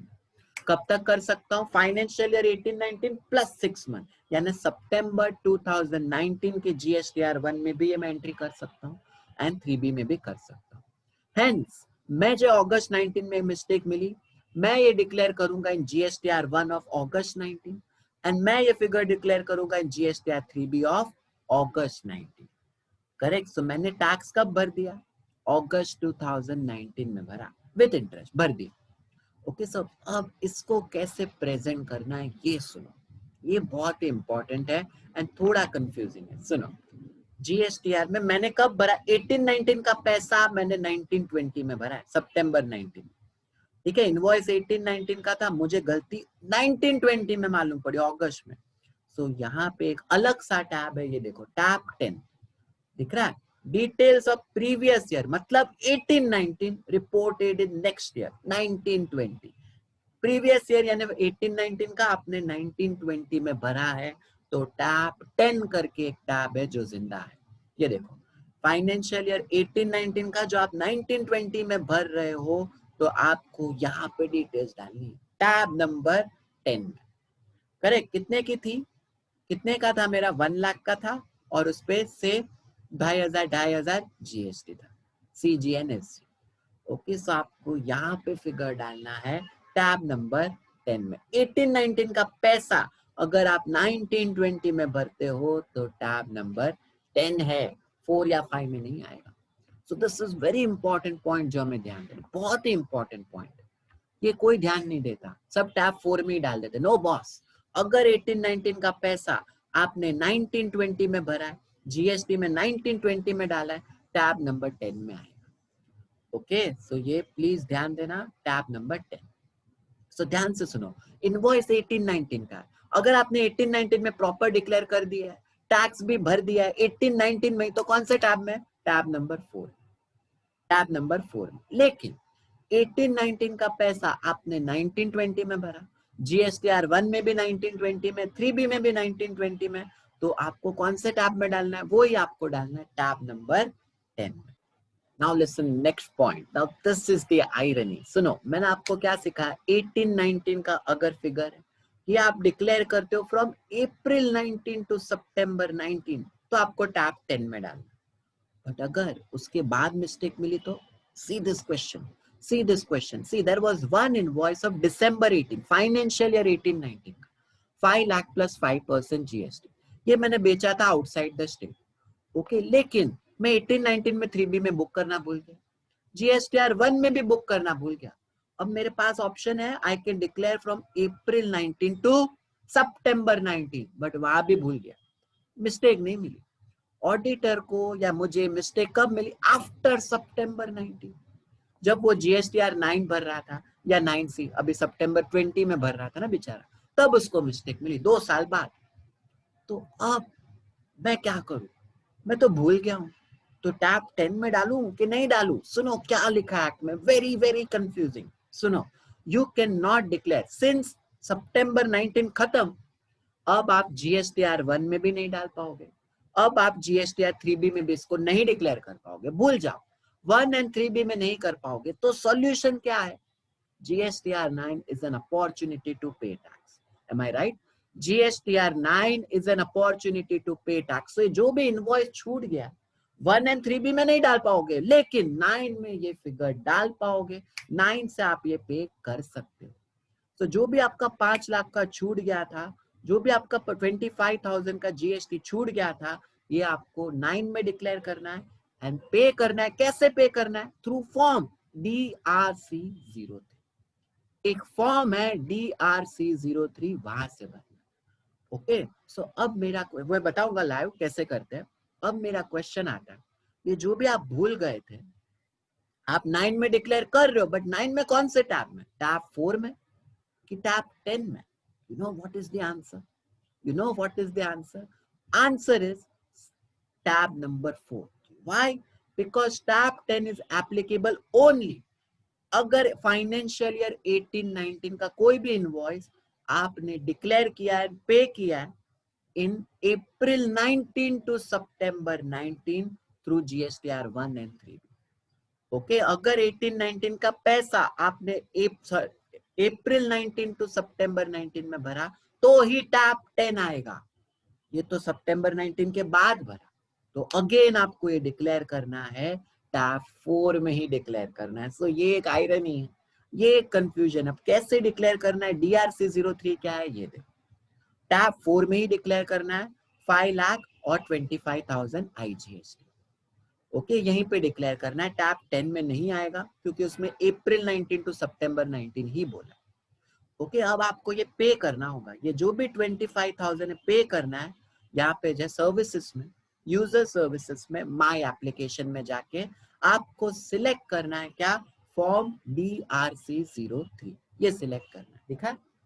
अब आपको यहाँ से पे करना है, ठीक है, कि मैं पे कर रहा हूँ, ये पैसा मैं भूल गया था, एनुअल रिटर्न में डिक्लेयर कर रहा हूँ एंड अब पे कर रहा हूँ। Okay, so this is how you have to pay. आपको यहाँ पे सिलेक्ट करना है एनुअल रिटर्न, आपको यहाँ पे पूरा साल 18-19 है, और ये कौन सा टैक्स था, 5 लाख आउटसाइड द स्टेट यानी IGST। So you will select IGST, कौन से स्टेट में बेचा था, दिल्ली, तो you will select Delhi and यहाँ 25,000 आ जाएगा। Okay, so this is how it will work. So ये एक आयरनी है टैब 10 और वो की। आई होप आपको समझाओ। इसका एक समरी देखो, इनवॉइस अगर फाइनेंशियल ईयर 18-19 का है और आपने 18-19 में करेक्ट डिक्लेयर किया, करेक्ट भर दिया, तो कौन से टैब में जाएगा, टैब नंबर 4, टैब 4 में। लेकिन अगर 18-19 का इनवॉइस आप भूल गए, आपने भरा सितंबर 19 तक, GSTR 1 सितंबर 19, GSTR 3 भी सितंबर 19, 6 महीने के अंदर भर दिया, तो कौन से टैब में जाएगा, टैब नंबर 10। लेकिन 18-19 का इनवॉइस आपने 18-19 में भी नहीं भरा, सितंबर 19 तक भी नहीं भरा, उसके बाद भर रहे हो, एनुअल रिटर्न में गलती फाइंड आउट है, उसके बाद भर रहे हो, तो आपको ये डिक्लेयर करना है अगेन टैब 4 में ही, और पे करना होगा पैसा through DRC03। Understood? So this is the entire summary. This is the entire summary of tab 10. Please ये ध्यान रखो, मिस्टेक मत करना, एक्चुअली इजी है, जस्ट कंफ्यूजिंग है। अब आता है टैब 10 के नीचे ही था टैब 11, आउटवर्ड सप्लाई की डिटेल्स है, ये सुनो। सुनो क्या हुआ था, इनवॉइस कौन से साल का, नवंबर 17, फाइनेंशियल ईयर 17-18, नॉट 18-19, कौन सा साल है ये, 17-18। सो वो क्या बीच में है, सुनो क्या था, नवंबर 17 का इनवॉइस था 1 लाख प्लस 12%, वो मैं GSTR 1 में भूल गया था 17-18 में बुक करना, GSTR 3 में भी I had forgotten to book in 17-18, and मुझे ये मिस्टेक फाइंड आउट हुई थी मई 18 में, यानी मई 18 में मिस्टेक मिल गई थी फाइनेंशियल ईयर 18-19, करेक्ट, 18-19 में ये मिस्टेक मिल गई थी। अब मैंने क्या किया होगा, इनवॉइस 17-18 का था, I can book till 6 month, यानी ये मैं 6 मंथ सितंबर 2018 तक बुक कर सकता था, एम आई राइट, 6 मंथ्स तक अलाउड, सितंबर 18 तक बुक कर सकता था, मुझे मई 18 में मिल गई थी, हेंस मैंने ये GSTR 1 ऑफ मई 18 में डिक्लेयर कर दिया, एंड मैंने ये पैसा GSTR 3B में भी मई 18 में भर दिया विद इंटरेस्ट, मई 18 में भर दिया। ओके, सो ये 17-18 के फिगर मैंने 18-19 में बताया, सो फाइनेंशियल ईयर 17-18 का पैसा आपने 18-19 में बताया। अब ये कौन से टैब में डिस्क्लोज करना है, ये देखो, उसी के नीचे एक पॉइंट है, सुनो, यही पॉइंट है, यहाँ पे आप आओ नीचे, टैब 10 था ना, उसी में वापस हेडिंग पढ़ो, ये देखो, आप ओपन करो, इसमें फर्स्ट हेडिंग क्या लिखा है, फॉर फाइनेंशियल ईयर 17-18, ये देखो, फॉर फाइनेंशियल ईयर 17-18, जो 17-18 के ट्रांजैक्शन आपने अप्रैल 18 से मार्च 19 में डिक्लेयर किए हो, वो भी आपको यहाँ पे डालना है। 17-18 का पैसा आपने जो 18-19 में भरा, वो आपको डालना है टैब 11, उतना पैसा वो कम करेगा, ठीक है, तो उसको मालूम पड़ेगा, सी 17-18 का money which you have paid it in 18-19, सो आपका 1 लाख का था plus 12,000 with in the state, जो भी हो। सो मैं यहाँ टैब 11 में लिखूंगा कि 1 लाख का पैसा 17-18 का टर्नओवर है, 17-18 का सेल है, सो रिड्यूस कर, 18-19 में काउंट मत करना, एंड अज्यूम IGST है 12,000। सो ये मैं सेव करूंगा, it will be negative 1 lakh, उतना मेरा वो टर्नओवर कम करेगा, 12,000 से लायबिलिटी भी कम करेगा। ओके, बिकॉज ये 17-18 का लायबिलिटी था, 17-18 में खत्म हो गया, वापस 18-19 में नहीं आना चाहिए, so I am reducing that liability. So this is what my tab 11 of GSTR9. So I hope you have understood this part, tab 4, 5, 10, ये सारे tabs आप सीखे हो। लेकिन अब मैं एक difficulty level पे आता हूँ। Okay, GSTR1 and GSTR3 भी, ये जो भी returns है, ये GSTR9 में कैसे होगा, यहाँ पे कुछ irony है, यहाँ पे कुछ confusion है, clarity चाहिए, जो हमें यहाँ पे discuss करेंगे और उस पे बहुत सारी case studies cover करेंगे। ठीक है, तो सुनो पॉइंट क्या है। GSTR1 में हम कौन से फिगर्स डालते हैं, आउटवर्ड सप्लाई की डिटेल्स डालते हैं, वो भी इनवॉइस वाइज डिटेल में, जो भी मैंने सेल किया है वो आता है इन GSTR1, am I right? And 3B में क्या आता है, अगेन आउटवर्ड सप्लाई डिटेल तो आती है बट समरी आती है, लाखों लोगों को बेचो तो भी एक ही एंट्री आएगी। ओके, सो समरी आती है इन 3B। सो आउटवर्ड सप्लाई 1 में भी है, आउटवर्ड सप्लाई 3B में भी है, परचेज पे जो भी आप GST भरते हो वो भी 3B में आता है, एंड जो आप finally sale minus purchase GST भरते हो वो भी 3B में आता है, एम आई राइट?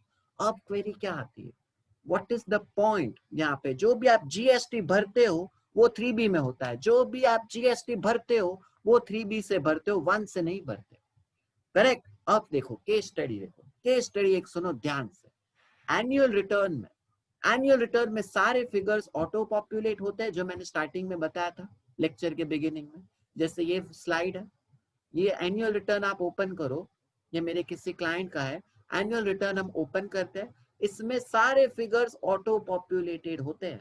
ठीक है, ये दिख रहा है आपको 2,40,00,000, ये ऑटो पॉपुलेटेड है, अपने आप आया, मैंने कुछ नहीं किया, सारे सिस्टम ने अपने आप ऑटो कैलकुलेट किया।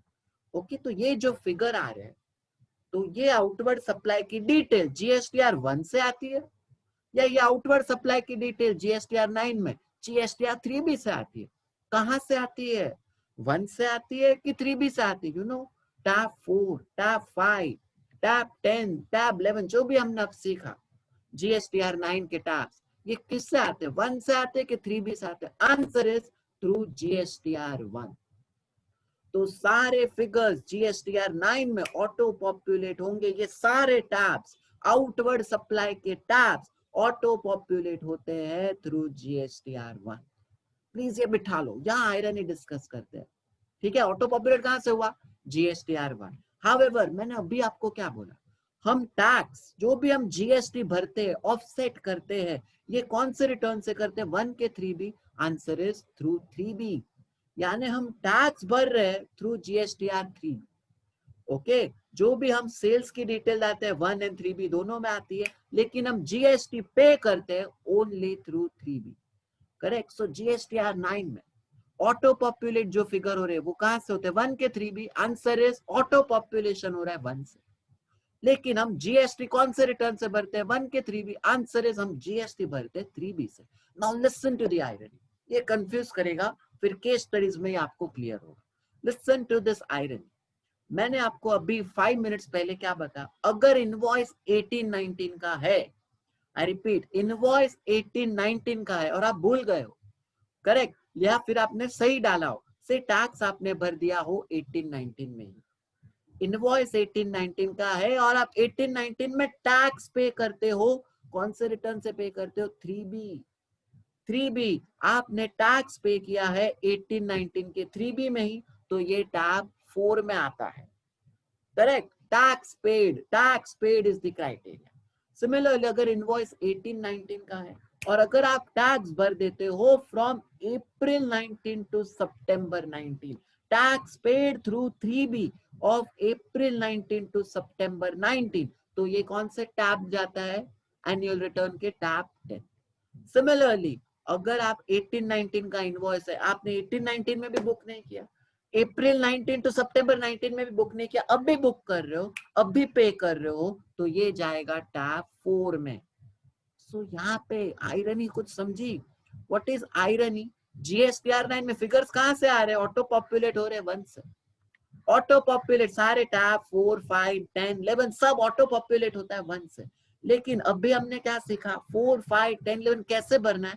On the basis of tax paid, यानी on the basis of GSTR 3B। This is the irony कि ऑटो पॉपुलेट होता है जीएसटीआर 1 से, लेकिन जीएसटीआर 9 में आपको फिगर्स डालने हैं एज पर 3B।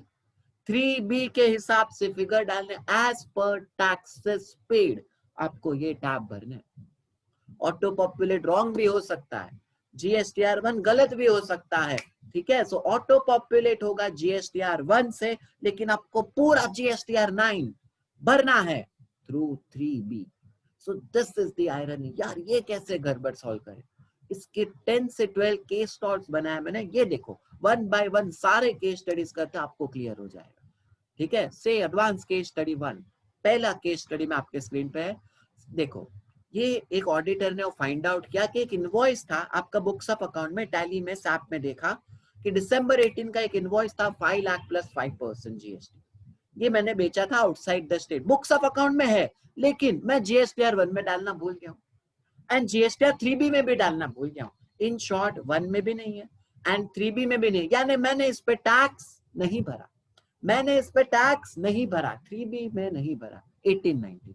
ये मिस्टेक मुझे रियलाइज हुई मई 19 में।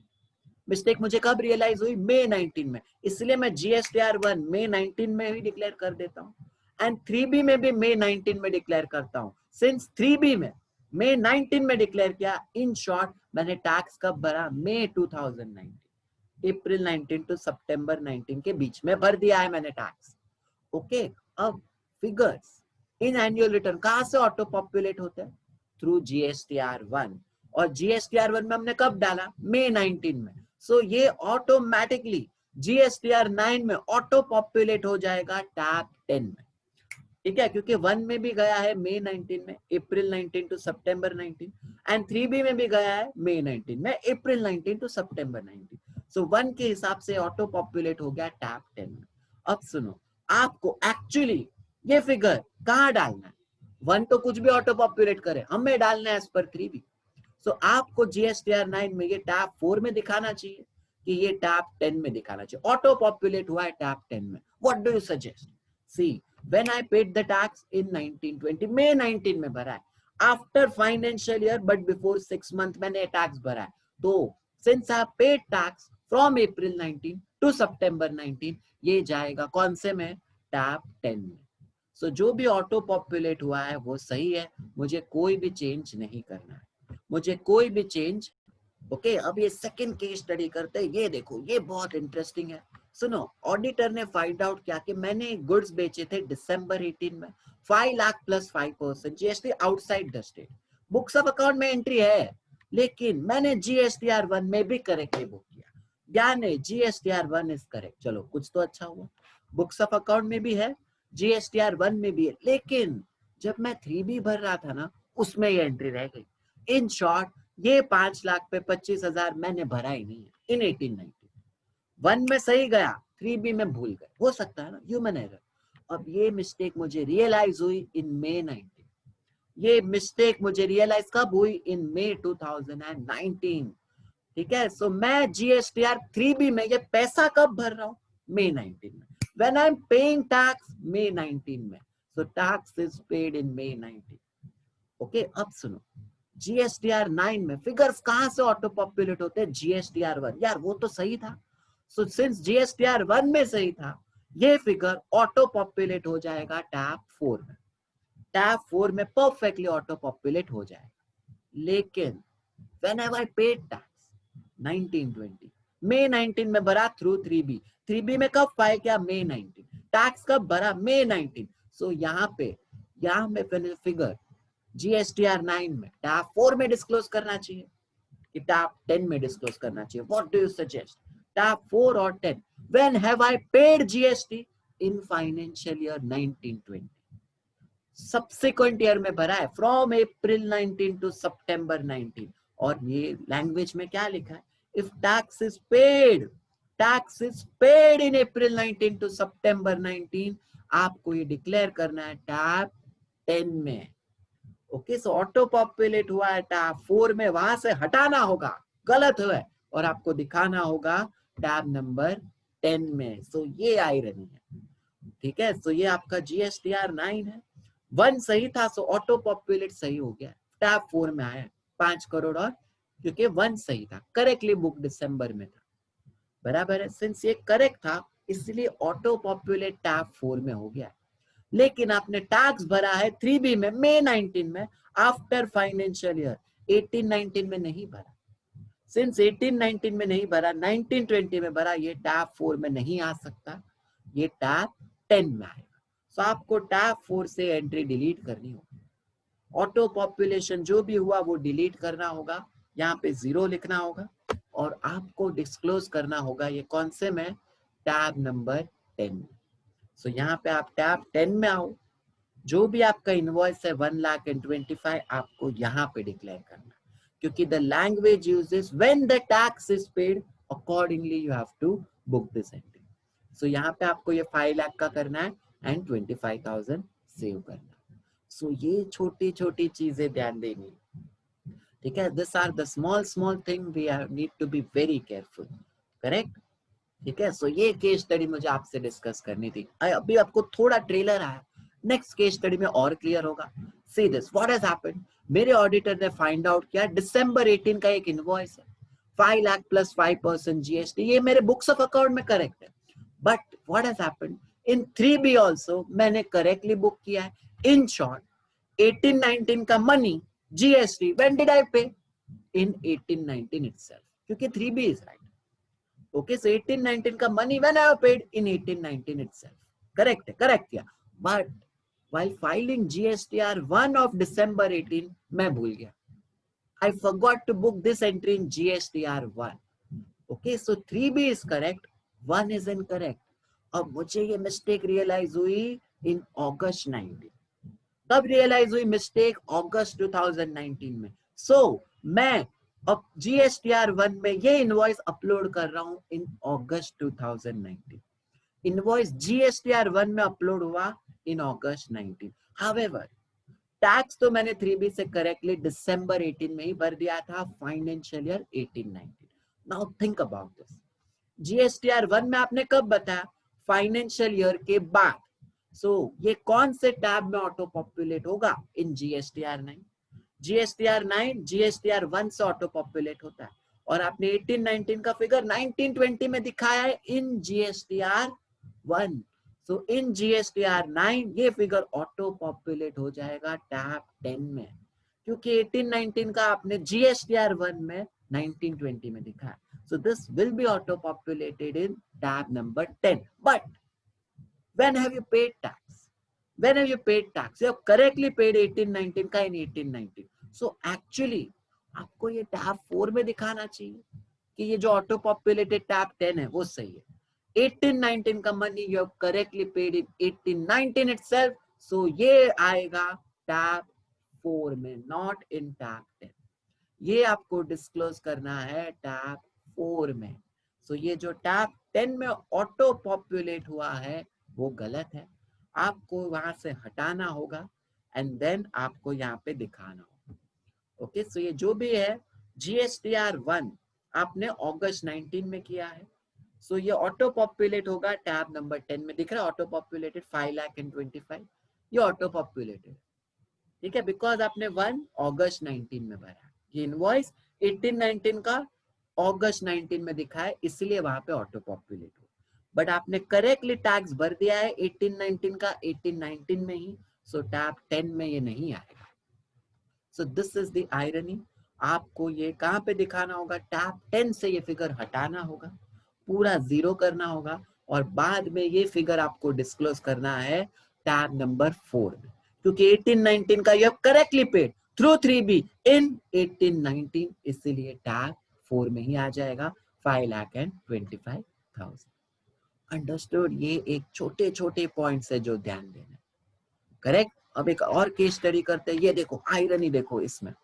सी अगेन अकाउंट्स में ऑडिटर ने बोला कि एक इनवॉइस था 5 लाख प्लस 5% जीएसटी जो मैंने आउटसाइड द स्टेट बेचा है। ये मैं जीएसटीआर 3B में दिसंबर में भूल गया हूँ, 18-19 में नहीं बताया। In short tax is not paid in 18-19 और ये मैं जीएसटीआर 1 में भी भूल चुका हूँ, यानी 1 में भी 18-19 में नहीं डाला एंड टैक्स भी इस पे नहीं भरा इन 18-19। ये मिस्टेक मुझे पता है कब मालूम पड़ी, 18-19 में भी नहीं पड़ी, अप्रैल 19 टू सितंबर 19 उसमें भी नहीं पड़ी। कब मालूम पड़ी? After September 19। कब मालूम पड़ी? आफ्टर सितंबर 19, जब वो ऑडिटर जीएसटीआर 9 भर रहा था, 9C भर रहा था, तब ये मिस्टेक मुझे आइडेंटिफाई हुई मेरे ऑडिटर को। सो ये तो 18-19 में भी नहीं मिली, करेक्ट, 19-20 में भी नहीं मिली, अब भी मिली सितंबर 2020 में। तो क्या करें? ये फिगर ऑटो पॉपुलेट होगा?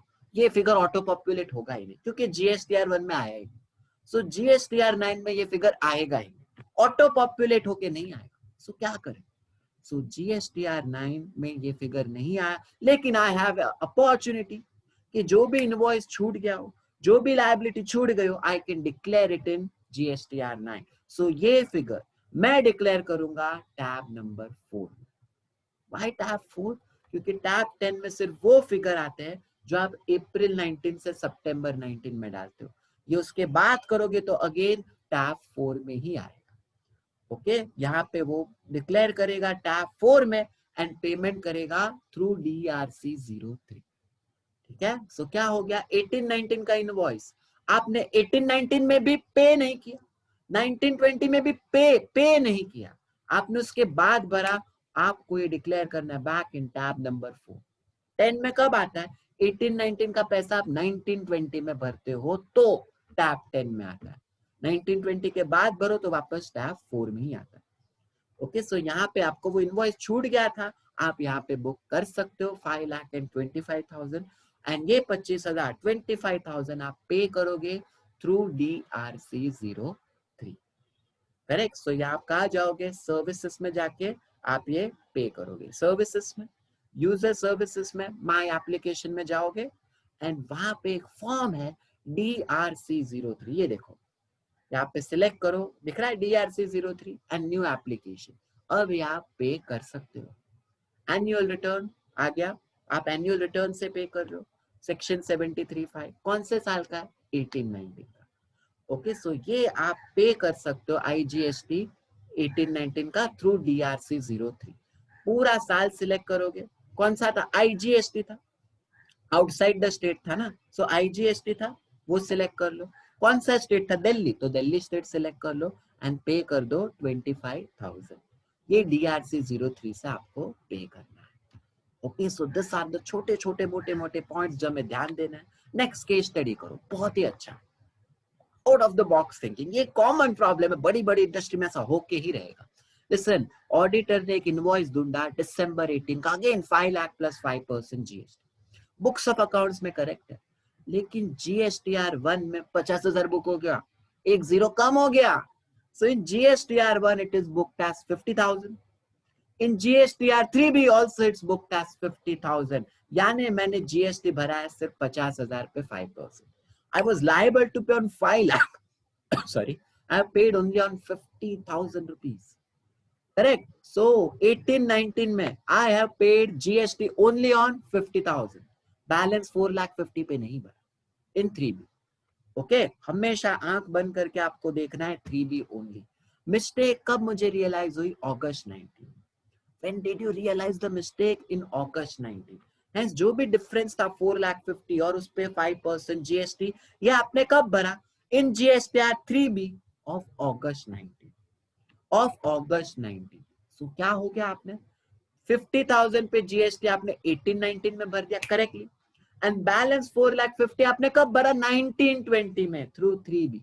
So half tax is paid in 18-19, half tax is paid in 19-20. Now, how will you disclose? How to book this entry? Listen, since 50,000 rupees, 50,000 पे 5% GST, ये जो भी है आपने 18-19 में भर दिया था, तो 18-19 का पैसा जितना 18-19 में भरा वो टैब 4 में आएगा, एंड 18-19 का पैसा जितना 19-20 में, अप्रैल 19 टू सितंबर 19 में भरा, ये कौन से टैब में आएगा? Tab number 10। ओके, सी जो भी ऑटो पॉपुलेट होता है GSTR1, you have to please throw it out. You have to fill entire GSTR9 through 3B. Okay, so ये कैसे डिस्क्लोज करेंगे, ये देखो आप लोग, ये आपका अगेन GSTR9 मैंने ओपन किया। सिंस 50,000 रुपीज पे 50,000 रुपीज पे आपने 5% GST 18-19 का, इतना तो 18-19 में भर दिया था, इतना तो 18-19 में भर दिया था, 50,000 का 5%। तो ये आप जो 18-19 का लायबिलिटी आप 18-19 में भर रहे हो, ये आप टैब 4 में डिक्लेयर करोगे। ये देखो 50,000 एंड 5% GST, करेक्ट, 2,500, ये आप भर दोगे 18-19 में टैब नंबर 4 में। ओके, लेकिन जो बैलेंस 4,50,000 था, बैलेंस 4,50,000 था आपका, जो आप 18-19 का पैसा 19-20 में भर रहे हो, ये जो 4,50,000 18-19 का पैसा आप 19-20 में भर रहे हो, ये कौन से टैब में चला जाएगा, टैब 10 में चला जाएगा। सो एक ही इनवॉइस 2 टैब में आ सकता है। So this is some complication. ये एक छोटा सा कॉम्प्लिकेशन है जो ध्यान रख, छोटा सा नहीं, इट्स बिग कॉम्प्लिकेशन। 4,50,000 पे 81,000। So this is how you need to disclose. इस तरीके से आपको पूरा वर्किंग करना है। GSTR1 से जो भी ऑटो पॉपुलेट हुआ, you forget what is the main return, आपको पूरा GSTR9 टैब में भरना है थ्रू 3। ओके, सो एक नेक्स्ट केस स्टडी करते हैं। ऐसी एक एडवांस केस स्टडी है, लिसन। टैक्स इनवॉइस, एक इनवॉइस था मेरी बुक्स ऑफ अकाउंट में 5 लाख प्लस 5% GST। ये मेरे बुक्स में एक था इनवॉइस, जो ऑडिटर ने पॉइंट आउट किया। क्या हुआ था पता है, इनवॉइस 5 लाख का था, इन माय GSTR1 मैंने पूरा 5 लाख सही बुक किया। So it's correct, GSTR1 is also matching with books of account। लेकिन जब मैं 3B भर रहा था ना, by mistake instead of 5 lakh I wrote 50,000। सो मैंने GST 50,000 पे 5% भरा है, 18-19 का सिर्फ 50,000 भरा instead of 5 lakh. Now what will happen, GSTR9 auto populate होगा थ्रू GSTR1। सो GSTR9 में ये पूरा 5 लाख आ जाएगा टैब 4 में, पूरा आ गया टैब 4 में, क्योंकि 1 से ऑटो पॉपुलेट होता है। अब ये जो मुझसे गलती हुई थी ना 3B में, जो भी मैंने कम पैसा भरा था, ये मिस्टेक मुझे रियलाइज हो गई अगस्त 19 में, 19-20 में। सो मैं जल्दी से 4,50,000 पे 5% GST भर देता हूँ इन GSTR 3B ऑफ अगस्त 19। ओके, अब सोचो हाउ टू बुक दिस। 18-19 का पैसा आपने 18-19 में भी सम पोर्शन भरा, and 18-19 का आपने सम अमाउंट 19-20 में भरा। Now listen, out of 5 lakh 50,000 पे आपने 18-19 का 18-19 में डिक्लेयर किया, ये आपको डालना है सिर्फ टैब 4। लेकिन आउट ऑफ 5 लाख 4,50,000 पे GST आपने भरा 19-20 में, तो ये आपको टैब 4 में नहीं डालना, ये आपको टैब 10 में डालना है। सो जो भी ऑटो पॉपुलेटेड था उसको हटाओ एंड सही फिगर डालो। सो यहाँ पे आपको कैसे वर्किंग करना है, GSTR1 सिंस राइट था, सिंस आपका GSTR1 करेक्ट था, तो GSTR9 में पूरा देखो 5 लाख का ऑटो पॉपुलेशन हो गया, 5 लाख पे 25,000। लेकिन सिंस आपने 5 लाख की जगह सिर्फ 50,000 भरा है 18-19 का 18-19 में, तो उतना ही टैब 4 में आएगा।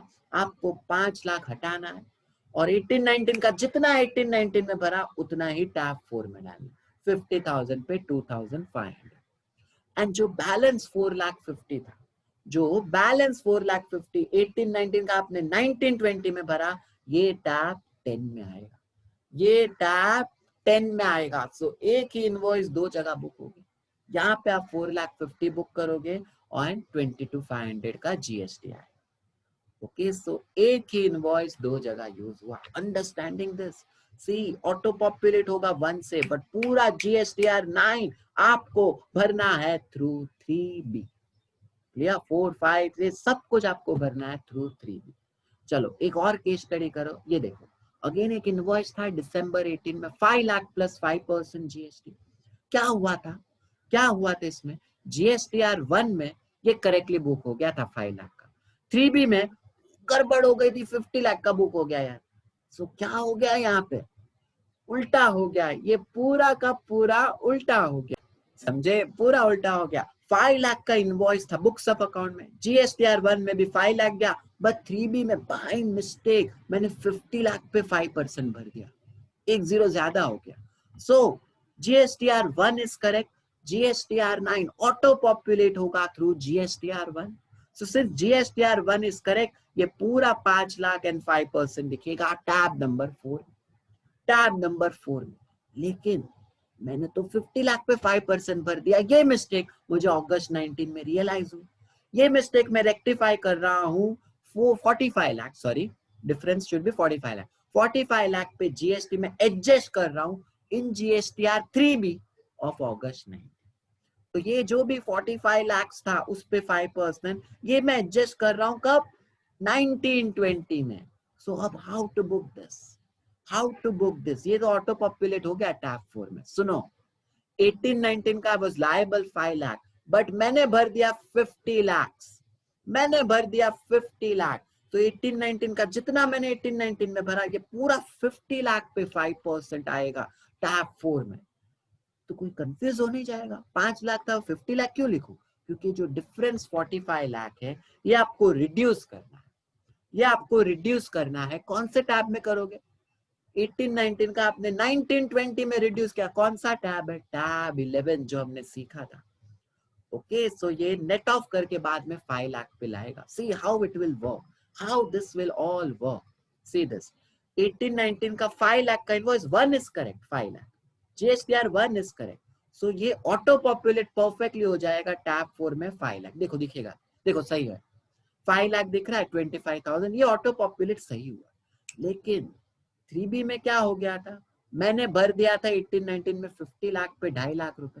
तो आई विल राइट 18-19 में जितना भरा उतना लिखूंगा टैब 4 में. ओके, एंड जो एडिशनल 45 लाख पे मैंने 5% भरा था, ये मैंने 18-19 का 19-20 में कम किया था. तो यहाँ पे एक ऑप्शन है टैब 11. 18-19 का जो आप 19-20 में कम करते हो, रिड्यूस थ्रू अमेंडमेंट, रिड्यूस करते हो, तो यहाँ पे 45 लाख लिखना है और उस पे ये फिगर लिखना है 2,25,000. सो अपने आप यहाँ फिगर आ जाएगा. देखो 5 लाख एंड 25 नेट ऑफ कर दिया उसने, 5 लाख एंड 25 आ गया. So this is how you need to go. This is how you need to understand tab 4, 5, 10, 11. Understanding how difficult it is. ठीक है, इतना है ये पॉइंट. ये छोटे छोटे पॉइंट्स बहुत मैटर करते हैं. Now see advance case study 8. अब मैं एक समरी देता हूँ. ये देखो, जीएसटीआर 1 में मेरा टर्नओवर था पूरे साल का 50 लाख, जिसपे मैंने जीएसटी भरा 9 लाख. जीएसटीआर 3B में मेरे पूरे साल का टर्नओवर था 50 लाख एंड इस पे जीएसटी मैंने भरा है 9 लाख. लेकिन ऑडिटर ने टैक्स ऑडिट किया ना, बुक्स ऑफ अकाउंट में वेरीफाई किया तो टर्नओवर था 60 लाख एंड मुझे जीएसटी लायबिलिटी थी 10,80,000. सो आई वाज लायबल टू पे 10,80,000. मैंने तो सिर्फ 9 लाख ही भरे. ओके, सो 1,80,000 और भरना है. अब जीएसटीआर 9 ये ऑटो पॉपुलेट कहां से होगा? From GSTR 1. सो जीएसटीआर 1 में तो फिगर 50 लाख ही है and 9 lakh GST. How to incorporate?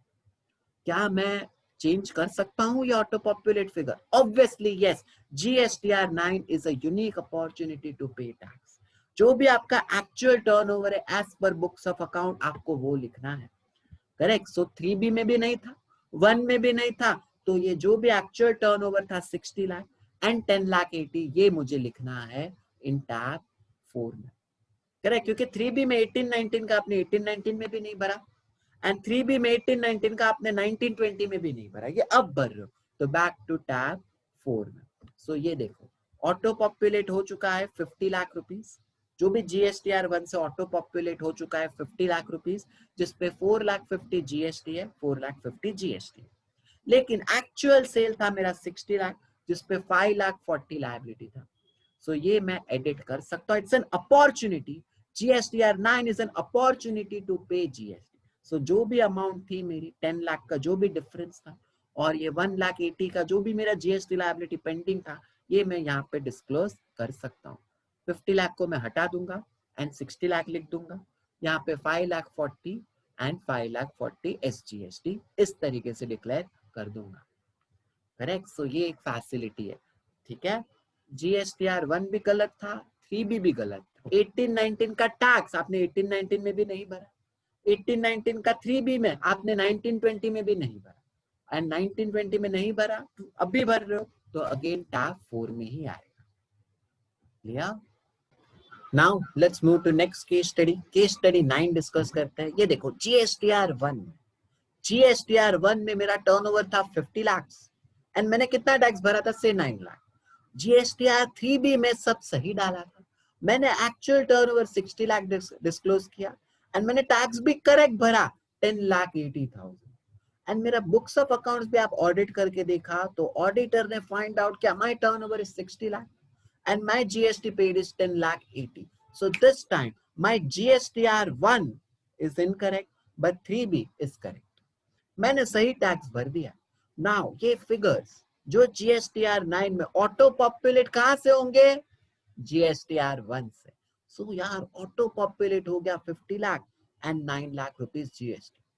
But I have correctly paid tax in GSTR 3B. क्या मुझे वापस टैक्स भरना पड़ेगा ये 1,80,000 का? What do you think? Do I again need to pay this 1,80,000? Answer is no more. You do not need to pay again rupees 1,80,000. You have already paid GST on 60 lakh. You do not need to file DRC 03. Correct? आपको कोई भी वापस भरने की जरूरत नहीं है। 18-19 का GST आपने परफेक्टली 18-19 में थ्रू 3B भर दिया है। आपको सिर्फ टैब 9 में टैब 4 में जो भी ये फिगर ऑटो पॉपुलेट हुआ है उसको अमेंड करना है। सो ये फिगर जीएसटीआर 1 से ऑटो पॉपुलेट हो चुका है 50 लाख, इसको आपको चेंज करना है क्योंकि 18-19 का money you correctly paid in 18-19 60 lakh rupees पे 10,80,000। तो ये जो 50 लाख है उसको मैं हटा दूंगा टैब 4 में से एंड मैं लिख दूंगा जो सही था एज पर 3B जो मेरा सही था वो मैं लिख दूंगा 60 lakh rupees and 5,40,000 and 5,40,000 SGST. Okay, so ये हमारा केस स्टडी था। अब एक 10th केस स्टडी करते। सुनो क्या हो गया। जीएसटीआर 1 में मैंने सही 60 लाख लिखा एंड 10,80,000 जीएसटी भरा। ये जीएसटीआर 1 में सही था। 3B में मुझसे मिस्टेक हो गई। Instead of 60 lakh I paid GST only on 50 lakh. मैंने सिर्फ 50 लाख पे जीएसटी भरा। ऑडिटर ने बुक्स ऑफ अकाउंट वेरीफाई किए, आइडेंटिफाई हुआ कि actual turnover is also 60 lakh and GST liability is 10,80,000. So this time GSTR 1 is correct, books of account is correct, but 3B is incorrect. 3B is incorrect. So मैंने 18-19 का पैसा 10,80,000 की जगह सिर्फ 9 लाख भरा। बैलेंस 1,80,000 मैंने 18-19 में भी नहीं भरा, 19-20 में भी नहीं भरा, अब 2021 में अभी भरूंगा ड्यूरिंग ऑडिट। ओके, सो ये जीएसटीआर 9 में फिगर्स कहां से ऑटो पॉपुलेट होंगे? जीएसटीआर 1 से। यार वो तो सही था। सो जीएसटीआर 9 में परफेक्टली 60 लाख ऑटो पॉपुलेट हो गया और 5,40,000 जीएसटी 5,40,000 एसजीएसटी। ये देखो ये ऑटो पॉपुलेट परफेक्टली हो गया। ये दिख रहा है आपको 60 lakh and 540 because GSTR 1 was correct. लेकिन ये ऑटो पॉपुलेट सही है, लेकिन GSTR 9 is showing correct figure. Do we still need to pay 10 lakh पे 1,80,000? What do you think? क्या आपको 10 लाख पे 1,80,000 की लायबिलिटी चुकानी? Obviously yes, क्योंकि आपने पेमेंट जो जीएसटीआर 3B से किया वो सिर्फ 9 लाख किया, हेंस आपको डिफरेंस 10 लाख पे 1,80,000 का पे करना पड़ेगा थ्रू DRC 03। ओके, सो ये आपका परफेक्टली इस तरीके से आपको वर्क करना है एंड अकॉर्डिंगली टैब्स में डिस्क्लोज करना है। करेक्ट। चलो नेक्स्ट केस स्टडी आओ। देखो क्या हो गया था। जीएसटीआर 1 में आपने टर्नओवर डिस्क्लोज किया 30 लाख 5,40,000। जीएसटीआर 3B में आपने टर्नओवर डिस्क्लोज किया 20 लाख, जीएसटी आ गया 3,60,000। How much have you paid? सिर्फ 3,60,000, सिर्फ 3,60,000 भरा। 1 तो सिर्फ साइड में रखना। बुक्स ऑफ अकाउंट जो ऑडिटर ने बुक्स चेक किए, मालूम पड़ा एक्चुअल टर्नओवर वाज 50 लाख, आपकी लायबिलिटी थी 9 लाख रुपए की। सो दिस टाइम जीएसटीआर 1 भी गलत है, जीएसटीआर 3B भी गलत है।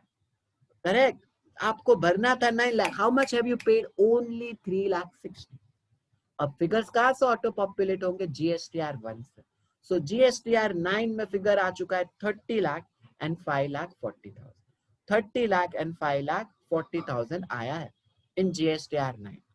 ओके, अब आपको कितना पे करना है, अब आपको कितनी लायबिलिटी पे करनी है through DRC03। Listen, you have paid through GSTR3B सिर्फ 20 लाख पे 3,60,000, सिर्फ 20 लाख पे आपने भरा, बट आपको भरना था 50 लाख पे। तो जो भी डिफरेंस है 30 लाख, ये आप पे करोगे थ्रू DRC03 और ये आप डिस्क्लोज करोगे। ठीक है, सो जो भी आपका था अकॉर्डिंगली आपको वर्क करना। सी, आपका ऑटो पॉपुलेट GSTR1 से होगा 30 लाख, 5 लाख 40, 5 लाख सॉरी 2 लाख 70, 2 लाख 70। 3B में आपने सिर्फ 20 लाख भरा है, जिसके ऊपर 3 लाख 60, एक्चुअल था 50 लाख। ओके, सो GSTR9 में आपको अभी जो रॉन्ग ऑटो पॉपुलेट है उसको सही करना है। 30 लाख को हटा के जो भी मेरा बुक्स का था 50 लाख वो लिखना है। ठीक है, अकॉर्डिंगली आपको वर्क करना है। जो भी सही था, जो भी सही था वो फिगर लिखना एंड बैलेंस जो आपको यहाँ पे पे करना। Okay, last case study, see क्या हुआ था, GSTR1 में आपका टर्नओवर था 50 lakh, you are paid 9 lakh GST। 3B में भी आपका टर्नओवर था 50 lakh, you are paid 9 lakh GST, you are paid, actually paid 9 lakh रुपए। बट ऑडिटर ने बुक्स वेरीफाई किया तो आइडेंटिफाई हुआ कि आपका टर्नओवर तो सिर्फ 40 लाख था, आपकी लायबिलिटी सिर्फ 7,20,000 थी। तो this time I have paid excess money of 1,80,000, मैं तो ज्यादा भर गया। Okay, figures of books of account are less, there is excess payment. अब जो भी फिगर है वो 9 में ऑटो पॉपुलेट होगा थ्रू दिस GSTR1, यहां से ऑटो पॉपुलेट हो जाएगा 50 लाख एंड 9 लाख। अब ये जो आपने एक्सेस GST 1,80,000 का भरा, 10 लाख पे 18%, क्या आप उसका रिफंड ले सकते हो? What do you think, can you avail refund? Answer is GSTR9 is an opportunity to pay, it's not an opportunity to claim refund. ये जो भी आपने एक्सेस भरा वो एक्सेस दिखेगा, आपको रिफंड मिलेगा। प्रॉफिट एंड लॉस अकाउंट में डेबिट कर दो, प्रॉफिट एंड लॉस अकाउंट में डेबिट कर दो। ओके, सो ये हमारा पूरा पॉइंट था लेक्चर 1 GSTR9 में। टैब 4, टैब 5, टैब 10, टैब 11 ये सभी हमने डिस्कस किए। एक चीज ध्यान रखो, GSTR9 में ऑटो पॉपुलेट कहां से होगा, सारे टैब्स भरे जाएंगे थ्रू GSTR1, बट वो इग्नोर करना है क्योंकि हमें पूरा GSTR9 भरना है थ्रू 3B, पूरा GSTR9 आपको अपलोड करना है थ्रू 3B। 18-19 का पैसा आपने 3B में 18-19 में दिखाया है, टैब 4 में। 18-19 का पैसा आपने 3B में 19-20 में दिखाया, टैब 10 में। 18-19 का पैसा ना ही आपने 18-19 में भरा 3B में, ना ही 19-20 में भरा 3B में, आप अभी भरना चाहते हो थ्रू DRC03 अगेन टैब 4 में। सो ये पूरा डिस्कस हो रहा है थ्रू GSTR3B। 1 से जो भी ऑटो पॉपुलेट हुआ it's immaterial. Okay, so this was our entire point. I hope you all like this lecture. अगर अभी हम सेकेंड पार्ट कवर करेंगे इनपुट टैक्स क्रेडिट का, ये हमारा पूरा वहां पे कवर होगा। ITC, ब्लॉक क्रेडिट, ये सब मैं आपको सिखाऊंगा बेसिक, एंड देन ITC पूरा कैसे GSTR9 में वर्किंग करते हैं वो हम डिस्कस करेंगे। ओके, सो वो नेक्स्ट लेक्चर भी बहुत ही जल्दी अपलोड करूंगा। Just one simple announcement I will like, so this is an announcement जो मैं बता रहा था for CA students, cost accounting students, CA students, inter हो या फाइनल, मैं आपके लिए ला रहा हूँ पेन ड्राइव लेक्चर्स। सारे लेक्चर्स रिकॉर्डेड होंगे, आप वो सारे देख सकते हो जब चाहे। ओके, सारे आपके पेन ड्राइव में रिकॉर्डेड लेक्चर्स होंगे along with notes, and this is not only useful for student, आप कोई ऑफिस एम्प्लॉय हो या प्रोफेशनल हो, CA या कॉस्ट अकाउंटेंट, आप भी ये पेन ड्राइव बाय कर सकते हो। डिटेल लेक्चर्स होंगे अलोंग विद सारी नोट्स उसमें कवर होगी। अब कौन से टॉपिक है ये देखो, ये सारे टॉपिक उसमें होंगे। Introduction, supply, value place, time of supply, input tax credit जो हम सीखे, registration in GST, reverse charge, import export, job work, सब कुछ वहां पे कवर होगा। Even advance top like advance ruling, recent anti profit के केस, असेसमेंट कैसे होगा, ऑडिट GST में कैसे होता है, इंस्पेक्शन, डिमांड, रिकवरी, सब कुछ वहां पे कवर होगा। ठीक है, कुछ practically e way bills, GST returns कैसे भरते हैं मैं आपको लाइव दिखाऊंगा through portal, how to file return, and some specific case study sector जैसे कोऑपरेटिव हाउसिंग सोसाइटी पे जीएसटी कैसे होता है, एजुकेशन सेक्टर में how GST works, and I will take your exam through this case study lecture. ये बहुत ही interesting मैंने बनाया, केबीसी गेम्स के तरीके से होगा, आप आंसर कर सकते हो। और ये आपके जो स्टूडेंट्स हैं, स्टूडेंट्स के लिए सम 5 पेपर के भी रिकॉर्डेड पूरा पेपर मैंने सॉल्व करके रखा है on that lecture, you can download and save it. ठीक है, सो ये पेन ड्राइव इंटर सीए हो तो आप बाय कर सकते हो 2299 में, इंटर सीए सीएमएस। अगर आप फाइनल हो तो आपको एडिशनल चैप्टर्स, एडिशनल लेक्चर है आपके लिए 2599। और अगर आप कोई प्रोफेशनल हो, ऑफिस एम्प्लॉय, तो आपको केस स्टडी, सेक्टर स्पेसिफिक सब कुछ मिलेगा, इसलिए आपके लिए 2899। सो आप चाहे तो आप जब भी जिनको भी चाहे, यू कैन व्हाट्सएप मी, या आप मुझे जीमेल पे ईमेल कर सकते हो।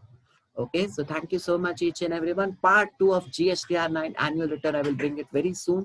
जिसमें इनपुट टैक्स क्रेडिट एंड सारे डिफरेंट टैक्स होंगे, एंड आप पूरा रेडी हो सकते हो टू फाइल GSTR 9। अगर आपको अच्छा लगा तो आप प्लीज मेरे चैनल को सब्सक्राइब कर सकते हो, चाहे तो आप लोगों के साथ शेयर भी कर सकते हो, ताकि मैक्सिमम लोगों GSTR 9 का नॉलेज गेन कर सके। Thank you so much each and everyone, good bye, take